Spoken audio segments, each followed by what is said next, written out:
Una ex-stripper que hará lo que sea para darse la gran vida.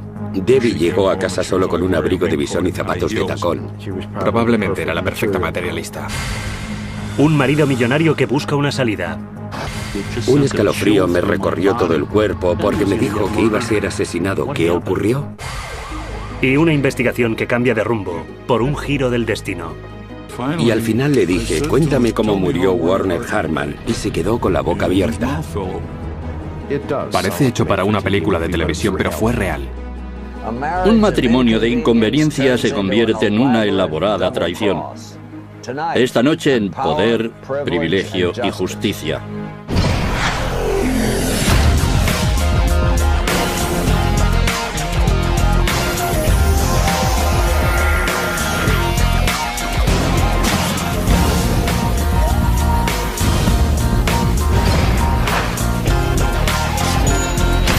Crímenes imperfectos, ricos y famosos. La esposa trofeo y el profesional del tenis.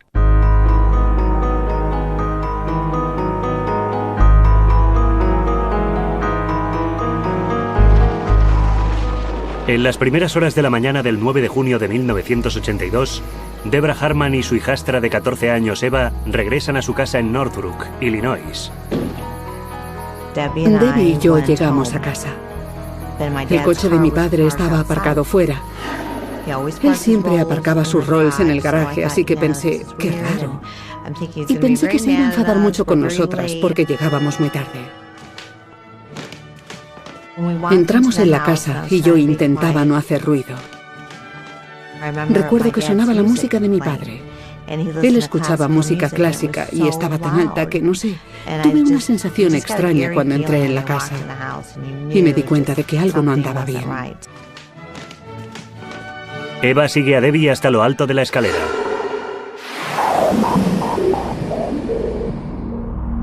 Debbie me agarró el brazo y dijo, oh Dios mío, y tiró de mí. Y cuando entré en la habitación de al lado y miré, allí estaba mi padre echado en el suelo.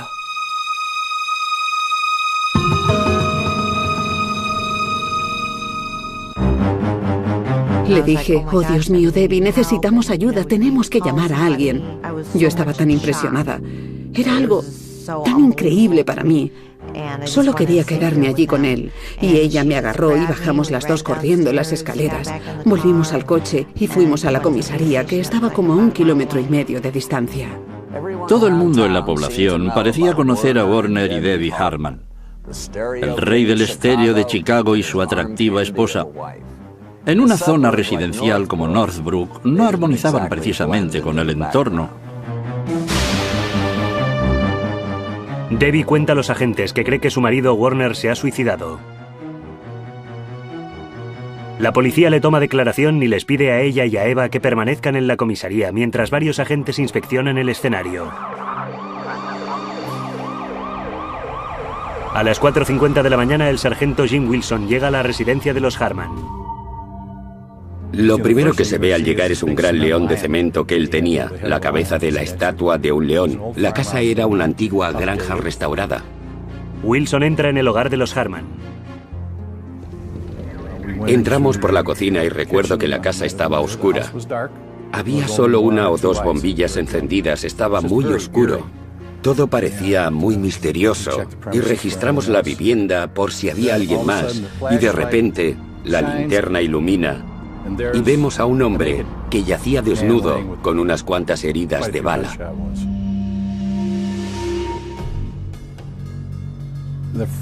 Lo primero que me pasó por la cabeza fue que evidentemente aquello no era un suicidio. Se podía ver por el número de heridas que era un asesinato. Yacía boca arriba, era como si hubiera salido de la ducha y se hubiera encaminado al vestidor para secarse y vestirse y le hubieran disparado al entrar allí.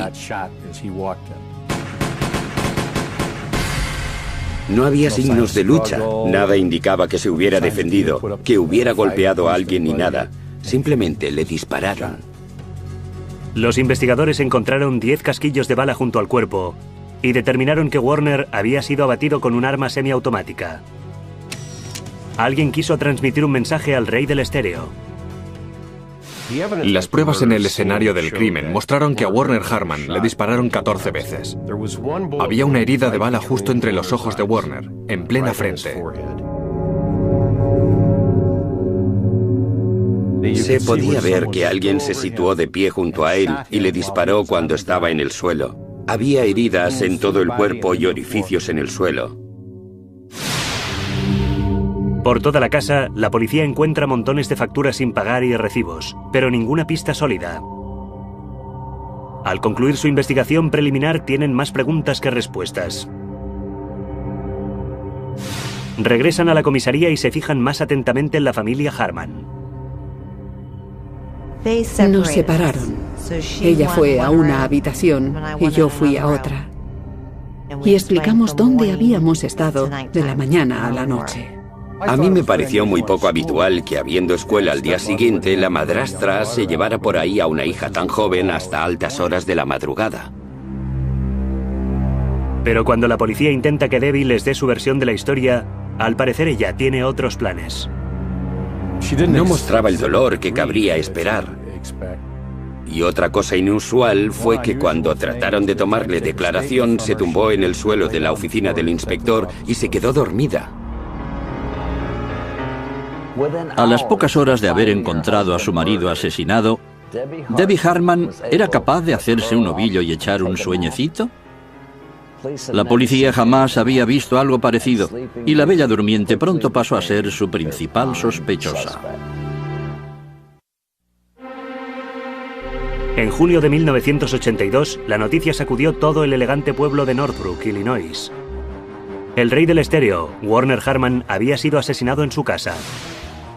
Cuando la noticia del caso trascendió, se produjo un gran revuelo. Era una historia de portada en un suburbio del norte donde no hay asesinatos. Tenía que ver con un millonario y una gran casa. Poseía los elementos. Las imponentes casas y las calles sin salida de Northbrook, Illinois, están a escasos kilómetros de las calles del centro de Chicago. Pero a un mundo de distancia de la vida en la gran ciudad. Northbrook es una población dormitorio muy tranquila, un lugar donde es muy caro vivir. Es muy conocido en todo Chicago como un opulento suburbio. Hasta su asesinato, Werner Harman llevaba una vida con la que la mayoría de los hombres solo pueden soñar. Una lujosa casa, un Rolls Royce a la entrada y una esposa joven y guapa a su lado. Había llegado muy lejos. 20 años antes, el inmigrante alemán de 19 años a duras penas llevaba un céntimo en el bolsillo. Vino aquí porque decía que era la oveja negra de la familia y que no le iba bien en los estudios y creía que América sería la respuesta. Tenía grandes sueños. En 1964, Werner Harman conoció a Vasiliki Cruz, de 19 años. En aquella época yo era camarera y él vendía revistas y así fue como le conocí. Werner y Vasiliki se casaron al año siguiente y pronto tuvieron 2 hijas, Stephanie y Eva. Juntos luchaban por ganarse el sustento, pero su vida no era glamurosa. Werner y yo, de hecho, empezamos en mercadillos vendiendo cerillas pequeñas, un tipo de encendedores y chucherías. Pero Werner tenía talento para la electrónica, y a mitad de los años 70 se le ocurrió una idea para su negocio: autorradios a la carta. Werner fue uno de los innovadores. Era inaudito que la gente se instalara subwoofers y colocara altavoces más grandes, que se decantara por equipos distintos y que instalara amplificadores. Su primer taller fue en la calle. Como no tenía garaje, le tocaba soportar el clima de Chicago: frío, hielo, nieve, instalando radios o altavoces para alguien al que le había prometido tenerlo listo para el día siguiente, y para que le siguieran considerando un buen hombre de negocios tenía que cumplir su palabra. En 1977, Werner Harman instalaba ya subwoofers en todo lo que tuviera 4 ruedas, cuando fuera y donde fuera. Fue su ética del trabajo la que le puso en el camino de la riqueza. En solo unos pocos años, en la principal tienda de radios de Chicago, CMC, el negocio iba viento en popa y Werner Harman era millonario. Se le conocía como el rey del estéreo de Chicago. Las cosas nos iban bien. Werner viajaba de vez en cuando a Alemania y les compraba cocinas nuevas a sus padres. El dinero entraba a raudales, pero Vasiliki quería dejarlo. Básicamente tenía la sensación de que llevaba yo el negocio. Sentía que estaba dando demasiado, que era un trabajo muy duro y que no estaba sacando nada de ello, y además no era bueno para las niñas. En 1977, Warner y Vasiliki se divorciaron. Warner Harman, a los 34 años, estaba soltero, era rico y estaba dispuesto a salir de nuevo con mujeres. Pero las damas del club de golf no eran precisamente del agrado del millonario, y encontró lo que andaba buscando al bajar unos cuantos peldaños en la escala social. Había toda una serie de clubes nocturnos con bailarinas eróticas y burdeles más o menos velados en los suburbios occidentales de Chicago. En 1978, Warner entró en uno de esos clubs, el Smokers Lounge, y se sintió muy atraído por una modelo de 24 años convertida en stripper y llamada Debra Stover. Escogió a Debbie y pagó $75 por el privilegio de ir a una habitación aparte con ella. Poco después, Warner convenció a Debbie para que empezara a salir con él. El millonario se enamoró perdidamente de la prostituta, y su vertiginoso romance les llevó directamente al altar. Warner obsequió a su nueva esposa con todo lo que pudiera desear, incluyendo una lujosa casa en Northbrook, con un Rolls Royce nuevo en la entrada. Estaba enamorado de Debra, locamente enamorado de ella, e hizo todo lo que estaba en su mano para intentar apaciguarla. Warner empezó a comprarle cosas, abrigos de pieles, collares, diamantes, coches caros, pero estaba pagando por sus favores prácticamente igual que cuando la había conocido. En cuanto a la candorosa novia, esta no parecía esconder el hecho de que su primer amor era la cartera de Warner. La primera vez que vi a Debbie fue poco después de que empezara a trabajar para Warner. Entró en la habitación, musitó unas cuantas palabras, le pidió que le diera dinero y se fue. El dinero era muy importante para Debbie. Por su forma de comportarse, siempre supe que nunca estuvo enamorada de mi padre. Debra dijo a todo el mundo desde el principio, incluido Warner, que era solo por su dinero. Era un matrimonio de conveniencia y acabaría cuando ella lo decidiese.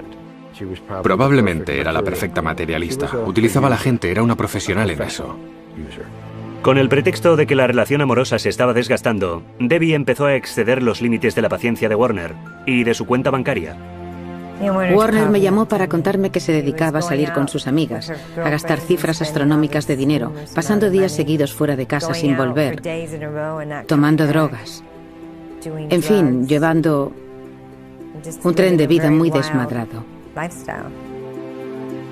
A los 3 años de matrimonio, Warner Harman estaba llegando a un punto crítico. Hubo un incidente en Northbrook cuando se presentó en casa llevando encima solo un abrigo de bisón y zapatos de tacón alto. Tuvieron una pelea tremenda. Él cogió su arma, ella corrió hacia el Rolls Royce y se subió a él, y Warner empezó a dispararle mientras ella se alejaba conduciendo el coche. Su relación íntima era como una montaña rusa. Para mí era como un juego adivinar quién iba a ganar. ¿Iba a ganar Debra o iba a ganar Warner? Le dije a Warner que si continuaba con aquello, la cosa iba a acabar mal. Una noche, cuando cruzaba el centro de Chicago en el Rolls, Debra empezó a arrojar botellas de champaña por la ventanilla. Cuando la policía la hizo parar, encontraron a un conocido traficante de coca en el coche y un arma bajo el asiento. El matrimonio Harman estaba llegando al final del camino. Octubre de 1981. El turbulento matrimonio entre Warner y Debbie Harman iba cuesta abajo a gran velocidad. Pero la gota que colmó el vaso la puso John Corbick, de 25 años, cuando entró en la tienda de autorradios de Warner. John Corbick era un profesional del tenis, lo cual es una especie de eufemismo para decir que no tenía un empleo a jornada completa. Conoció a Debbie cuando entró en la tienda de electrónica de Warner y empezó a pasar ratos con ella, empezó a salir con ella. El pobrecito Warner, con su 1,65 m y sus 60 kilos, debió sentirse totalmente eclipsado por el Adonis de 1,90 m que empezaba a frecuentar a su mujer. En cuanto a Debbie, la exartista para adultos no tenía vergüenza. Debbie salía con John Corbick de forma bastante abierta. Él entraba en la tienda y los dos se iban juntos. ¿Cómo podía entrar en la tienda y actuar como si nada? E incluso pasar por delante de mi padre e ir a hablar con Debra. Para Warner, aquello fue el colmo. Mi padre pensaba divorciarse y Debra lo sabía. Lo sé porque él me lo dijo. Debbie no solo le había destrozado el corazón a Warner, sino que también le estaba destrozando la cuenta bancaria. Me pidió varias veces que volviera, porque el negocio iba mal, para que le ayudara a reflotarlo. Y volví, supongo que porque él era el padre de mis hijas y me daba cuenta de que quería ayudarle. Vasiliki descubrió que el negocio que ella había ayudado a construir se estaba desmoronando. Warner no era el millonario que la gente describía. El Rolls Royce no era suyo, no tenía dinero. En enero de 1982, el viaje gratuito de Debbie estaba llegando al final del trayecto, y ella lo sabía. Salió de la casa de Warner y se fue a vivir con John Corbick en la casa de su familia. Continuaban con sus relaciones y lo pasaban en grande juntos. Salían de copas, iban a locales nocturnos, vivían a lo grande. Cuando Debbie se había ido, Warner llamó a su agente de seguros, Harvey Lactan, para hablarle de una nueva póliza con sus hijas, no su esposa, como beneficiarias. Con la nueva póliza se cobraría el doble si Warner moría por causas no naturales. Casi $1 millón. Una póliza de $500.000 y doble indemnización, o sea, $1 millón para sus hijas. Un par de meses después, Debbie se esforzó por volver a congraciarse con Warner. La pareja acordó hablar de las condiciones del divorcio, y Debbie empezó a pasar más tiempo en casa de Warner. Pero Debbie tramaba algo. A principios de junio de 1982, al volver a casa, Warner sorprendió a Debbie hablando por teléfono con Corbick. Me dijo que había oído a su mujer conspirar con su novio para matarle. Pero a pesar de la amenaza, Warner tenía su propio plan. Yo creo que Warner sí se lo tomó en serio, pero tratándose de una persona que había salido adelante gracias a sus propios esfuerzos, consideraba que aquel era su problema y él tenía que resolverlo. Días después llegó la nueva póliza de vida de Warner, pero algo estaba mal. Debbie figuraba como única beneficiaria. El agente de Warner, Harvey Lactan, dijo que subsanaría el error en los días siguientes. Pero el 8 de junio de 1982, la póliza aún no había sido rectificada. Ese día, en la tienda, Warner dijo a Vasiliki que se iba a casa para ultimar los planes de divorcio con Debbie. Warner volvió del trabajo. Llegó a casa poco antes de las 8. Debbie llegó poco después. Él se disponía a darse una ducha. Estaba arriba en su dormitorio de la primera planta. Debbie habló de trivialidades con él y después salió. Esa misma noche, Vasiliki y Eva fueron a una pizzería local y se sorprendieron al ver que Debbie las estaba esperando. Cuando llegamos a la pizzería estaba allí. Yo le dije, vaya, ¿qué haces aquí? Debbie ya estaba allí. Le dijimos, ¿dónde está papá? Se suponía que tendrías que estar hablando con él. Y ella contestó, le he dejado en casa, iba a meterse en la ducha, ya me reuniré con él más tarde. Pero Debbie no llegó a marcharse para reunirse con Warner, y Warner no llegó a ponerse en contacto con Debbie. En cambio, Debbie invitó a Vasiliki y a Eva a ir a bailar. Yo no le gustaba. Y la idea de estar juntos aquella noche me pareció muy extraña. Y eso fue lo que le dije a mi hija. Aquí está pasando algo muy extraño. Ya lo creo que era extraño. ¿Por qué querría la nueva esposa ir de fiesta con la exesposa y una niña de 14 años? ¿Qué estaría tramando Debbie? Y acabamos yendo a varios restaurantes en los que servían alcohol y donde se podía bailar. Y fuimos allí, y Debbie acabó quedándose con nosotras. Y estuvimos allí hasta muy tarde, creo que hasta las 2 o las 3 de la madrugada. Vasiliki regresó a la tienda de música de Warner, donde se había alojado últimamente. Y a las 4:30 de la madrugada, Debbie y Eva llegaron a la casa de Northbrook.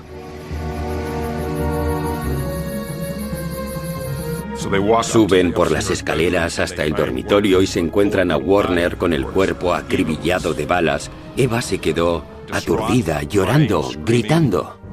Pero sería en la reacción de Debbie en la que se centrarían los investigadores. Debbie no parecía trastornada. Se subió al coche y condujo después de haber encontrado a su marido asesinado. Parecía casi como si hubiera ensayado, sabiendo exactamente qué hacer y a dónde ir. La policía no encontró signo alguno de allanamiento.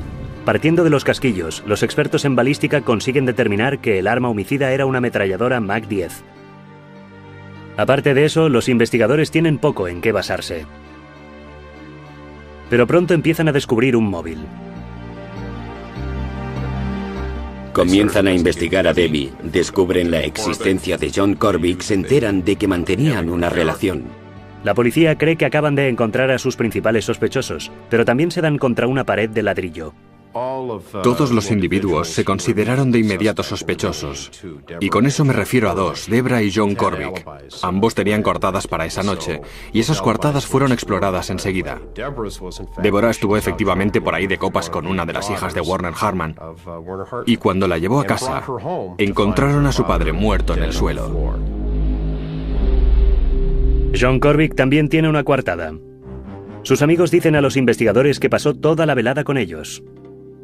La policía de Northbrook no tiene mucho con lo que trabajar. Habría estado bien tener un arma con huellas dactilares, testigos, un miembro de la conspiración que hablase. Esas son las cosas que buscamos y que no teníamos. Teníamos postas, teníamos casquillos. Por lo que si se encontraba un arma, era posible que pudiéramos relacionarlos con esa arma. Pero los días pasaron a ser semanas sin novedades en el caso. Estaba tan claro para mí y para mi familia y para los amigos de mi padre.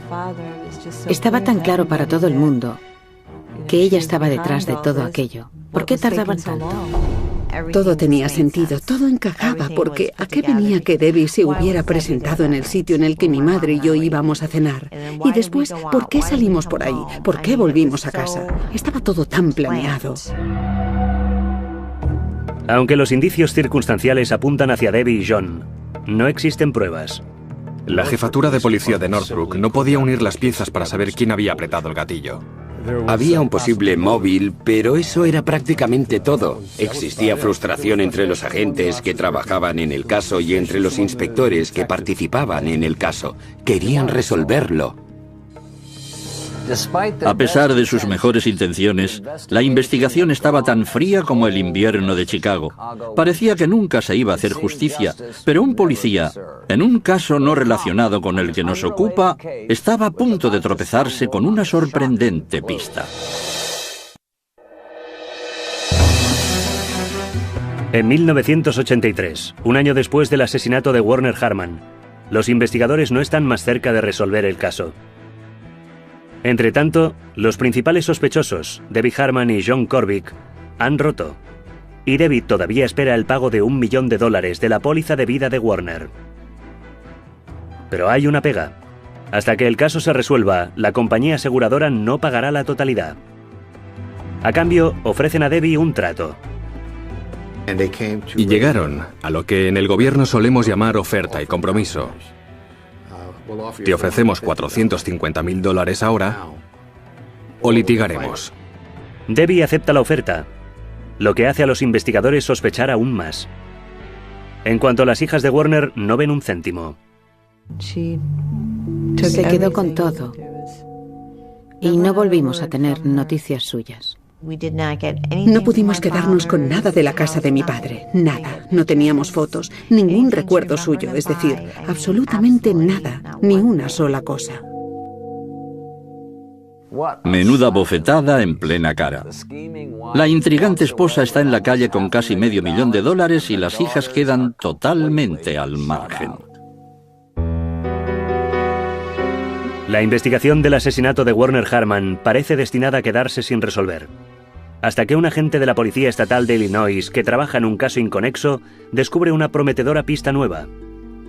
En 1984, Dave Ham sigue el rastro de un ladrón de coches llamado Ken Kinnell y recibe el soplo de que Kinnell tiene su base en una casa a las afueras de Chicago. Y cuando llegamos allí, los carpinteros estaban reconstruyendo un garaje que se había quemado hasta los cimientos. Les dijimos, ¿quién vive aquí? Y nos contestaron, John Corbett vive aquí. El nombre le resulta familiar a la gente.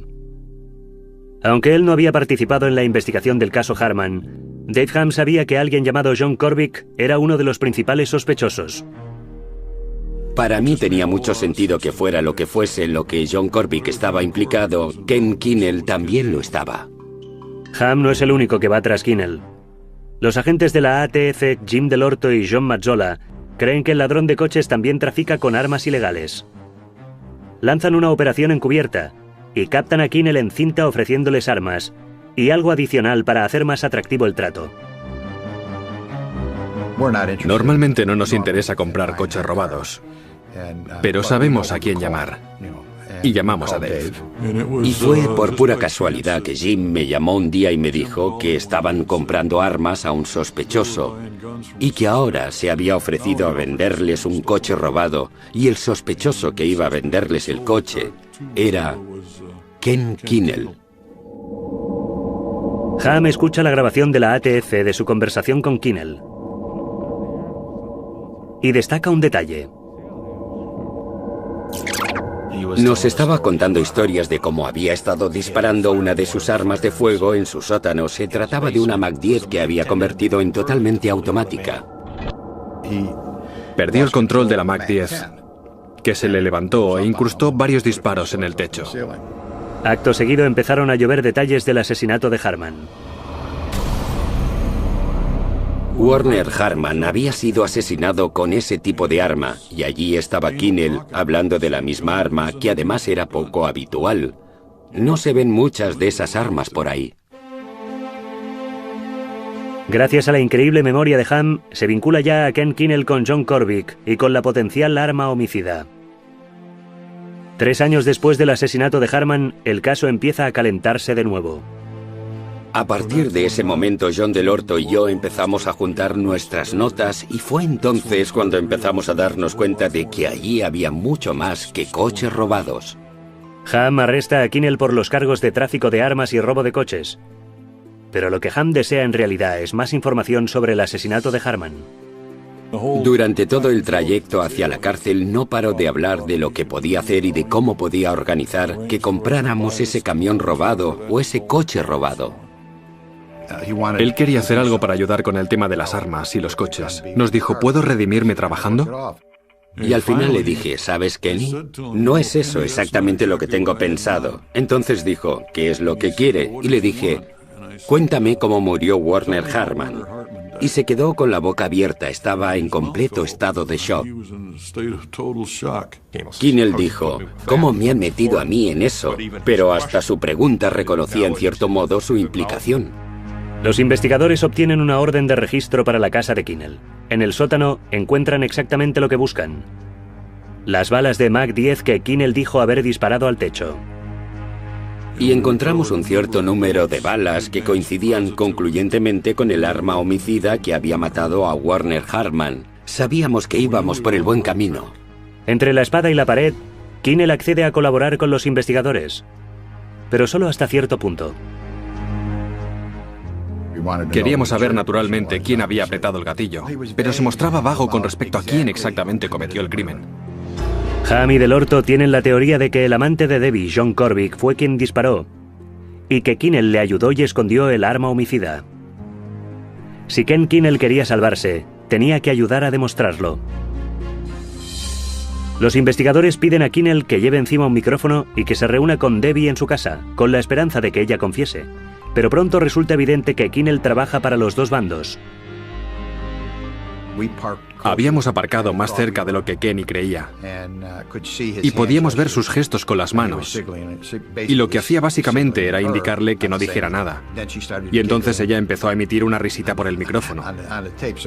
Era un indicativo claro de que aquello le parecía divertido.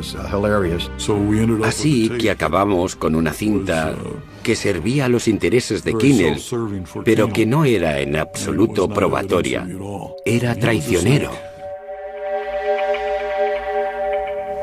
Sin una confesión, empezaba a parecer que el cargo de asesinato no estaba en las cartas. Pero los investigadores trabajaban horas extras para encontrar otra forma de imputar a Debbie. Los investigadores creen que Debbie Harman, su novio John Korvik y un delincuente de poca monta, Ken Kinnell, conspiraron para matar a Werner Harman, pero necesitan desesperadamente la colaboración de Ken Kinnell para llenar los espacios en blanco. Él nos dio el esbozo del caso, pero después, cuando llegó el momento de organizar su testimonio, se nos giró de espaldas. Porque en su interior, él sabía hasta qué punto estaba implicado en el asesinato. Y la gente se da cuenta de que si delatan a esa otra persona, obviamente esa persona va a decir, pero él también estuvo allí. Y eso le sitúa de lleno en el homicidio. La obstinación de Kinnell obstaculiza la investigación hasta interrumpirla, pero Del Orto y Hamm no están dispuestos a rendirse. Una vez que tus intuiciones se han puesto en marcha para llegar a resolver con éxito un caso de asesinato, tú quieres seguir adelante.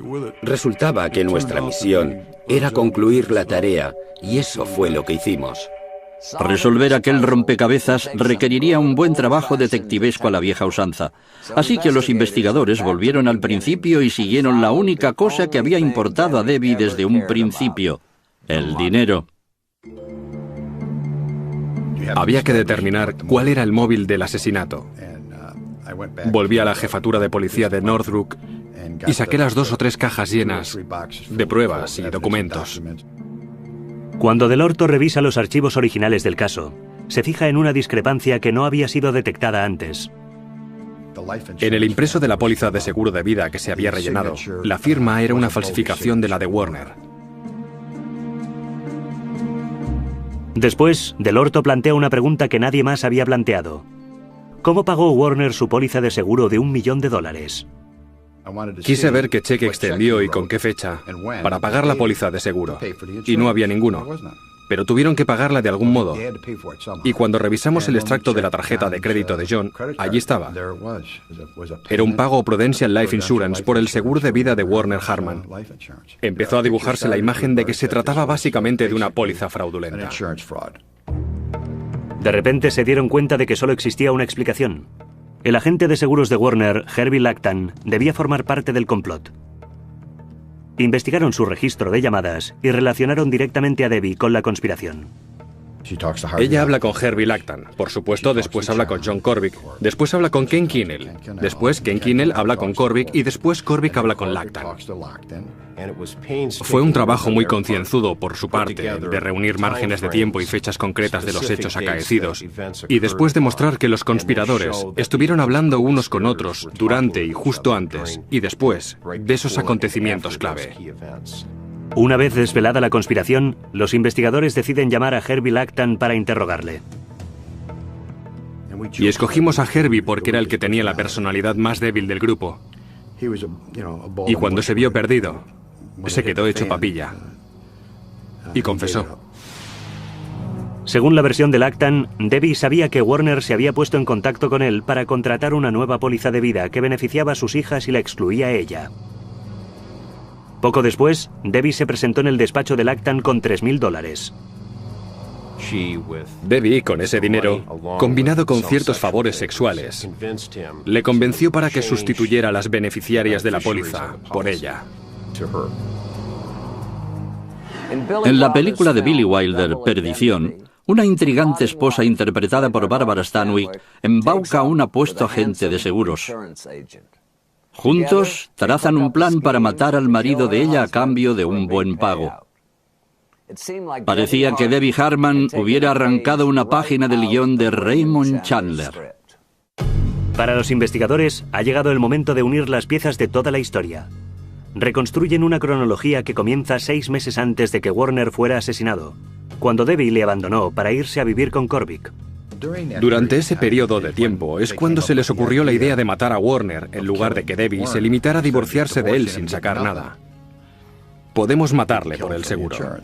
Ken Kinnell empezó a aparecer en el panorama porque era un delincuente de poca monta, amigo del padre de Korvik, y así fue como empezaron a urdir el plan entre los tres. La implicación de Lactan selló el trato, y los días de Werner Harman estuvieron ya contados. La noche del 8 de junio de 1982, Debbie vio a Warner en casa, se despidió de él y le dijo que se reuniría con él más tarde para discutir sus planes de divorcio. Los investigadores creen que John Corbick estaba esperando fuera de la casa. Debbie, al salir, dio la señal a Corbick y le dejó la puerta abierta. Corbick se coló dentro y cuando Warner salió de la ducha envuelto en una toalla fue cuando Corbick abrió fuego con una Mac-10. Debbie se encuentra con Vasily Kiyeva en un restaurante, estableciendo una coartada a toda prueba, mientras John Corbick abandona la casa de Harman para organizar la suya. Recogió parte de los casquillos y escapó. Se dirigió a una casa en Bensonville. Los investigadores creen que han descubierto un complot bien urdido, pero sin contar con ninguna prueba física que vincule al tirador con el escenario del crimen, saben que resultará prácticamente imposible conseguir una condena por asesinato. Pero quizá haya otra forma de lograr que los colaboradores paguen por su crimen. Existía la oportunidad de acusarlos de fraude porque utilizaron tanto el correo como el teléfono para defraudar a la compañía aseguradora. Es una forma indirecta de conseguir cargos por asesinato. La conspiración para cometer asesinato en este estado son unos 25 años. Y nosotros íbamos a obtener como mínimo esa condena, basándonos en fraude a la aseguradora y fraude postal. El resultado final sería que les condenarían e irían a la cárcel. Lo único que le quedaba por hacer a la acusación era reunir un variado elenco de personajes. Un agente de seguros llorica, un apuesto exprofesional del tenis, un ladrón de coches de poca monta y una ex-stripper conspiradora. Ese juicio prometía ser una auténtica rareza. 20 de noviembre de 1989. Debbie Harman, John Corbick y Ken Kinnell van a ser juzgados por fraude postal. Si se les condena, cada uno de ellos puede pasar 25 años en la cárcel. A esa gente nunca se les pudo llegar a acusar de asesinato porque en aquel momento no había pruebas suficientes para presentar cargos. En lugar de ello, la acusación tiene que convencer a un jurado de que los acusados conspiraron para estafar a la compañía en la que estaba suscrita la póliza de vida de Warner y usaron las líneas telefónicas y el servicio postal para lograrlo. Cada envío postal, cada transacción telefónica con la compañía de seguros pasó a ser un cargo independiente y acabamos con más de 100 cargos por fraude postal. Eso fue de lo que les acusamos. Han pasado 7 años desde el asesinato de Warner Harman, pero para la familia, el dolor y la rabia están aún recientes. Hasta aquel momento no había visto a Debra ni a John. Por eso creo que fue para mí muy duro. Estaba muy afectada. La odio tanto porque me obligó a hacer aquello. Hizo que encontrara a mi padre asesinado. La acusación sabe que los hechos están de su parte. Tienen los registros de llamadas, los documentos falsos de la póliza y la confesión de Harvey Lactan. Pero el jurado podría buscar respuestas que ellos no tienen. La única preocupación que tenía en realidad al ir al juicio era si el jurado se aferraría al hecho de que no podíamos demostrar quién había apretado materialmente el gatillo del arma que mató a Warner Harman. Cuando el juicio sensacionalista por fin arranca, Debbie Harman hace una entrada inolvidable. Lo que los acusados llevan al tribunal es casi tan importante como lo que dicen. Pero al parecer, Debbie no recibió el memorándum y su atuendo lo dijo todo. Debbie hace su entrada en el Palacio de Justicia Federal de Chicago llevando un abrigo de bisón, un jersey de cachemira, un mini vestido y tacones altos. Fue algo extraordinario. Me pareció que era como exhibir ante las señoras y caballeros del jurado exactamente la clase de persona que era y su total indiferencia hacia lo que iba a afrontar. Cuando empiezan los testimonios, la acusación aprieta enseguida las tuercas a los conspiradores. ¿Cómo se explica que pagues la póliza de seguro de vida de otro hombre con tu tarjeta de crédito? ¿Cómo se explica que tengas el arma homicida en tu sótano? ¿Cómo se explica lo de las balas? No se puede. Debbie, John y Ken no se rendirán sin defenderse. Sus abogados intentan socavar el caso de la acusación usando las coartadas de sus clientes como principal defensa. Pero están librando la batalla equivocada. Intentaron decantarse por una defensa que tenía mucho más que ver con la defensa de un caso de asesinato. Sin embargo, en el contexto de una conspiración y un fraude a una aseguradora, esas coartadas pasaban a ser algo secundario porque, una vez más, no se nos pedía que demostráramos más allá de cualquier duda razonable que uno de ellos apretó el gatillo o estuvo siquiera en el escenario. Después de 3 semanas de testimonios, el caso pasa al jurado. Creo que el jurado estuvo deliberando entre 2 horas y media y 3 horas hasta alcanzar su veredicto. El veredicto: culpables de 29 cargos de fraude postal y telefónico. Creo que lo primero que hice fue mirar a mi hermana, abrazarla y besarla. Era como decir, papá, mira, por fin han atrapado a esa gente. Y fue una sensación increíble. Al final, tienes lo que mereces. Cuando se leyeron los veredictos, recuerdo que Ken dejó escapar un audible "caray" o algo parecido. Debbie estaba allí sentada, sonriente. Estaba allí estoicamente figurándose, supongo, que solo iba a recibir una ligera reprimenda como condena, aunque la declararan culpable. Corvick solo bajó la vista y se puso a llorar sobre sus manos. El juez Moran dictó sentencia, le impuso a Debbie la pena máxima, la condenó a 22 años, a Ken Kinnell le cayeron 20 años y a John Corvick 16. Herbie fue quien tuvo la condena más leve, le impusieron 5 o 6 años, pero había proporcionado un testimonio desde dentro. Las sentencias pusieron fin a un largo y difícil camino para los investigadores que trabajaron años para que se hiciera justicia. Al final capturamos a los culpables. Lo conseguimos por la vía adecuada y les hicimos pagar por ese crimen. Fue muy gratificante. Pero a la vez es una victoria agridulce. El dinero de la póliza que Debbie robó había desaparecido hacía mucho, sin dejar nada para las hijas de Warner Harman. Esta vez fue un poco más personal, porque fue duro ver cómo a las 2 hijas se las privaba de su herencia. Todavía estaban teniendo muchas dificultades para conseguir que Prudential llegase a un acuerdo con ellas, para que pudieran recuperar parte del importe de la póliza. Además de perder a nuestro padre, perdimos todo aquello por lo que él había trabajado toda su vida, tan duramente. Y fue, sencillamente, muy triste. Al final de Perdición, el plan de los amantes para el asesinato perfecto queda al descubierto y reciben su justo merecido. Supongo que Debbie Harman no debió llegar a ver el final de la película. Dominic Dunne para la televisión judicial.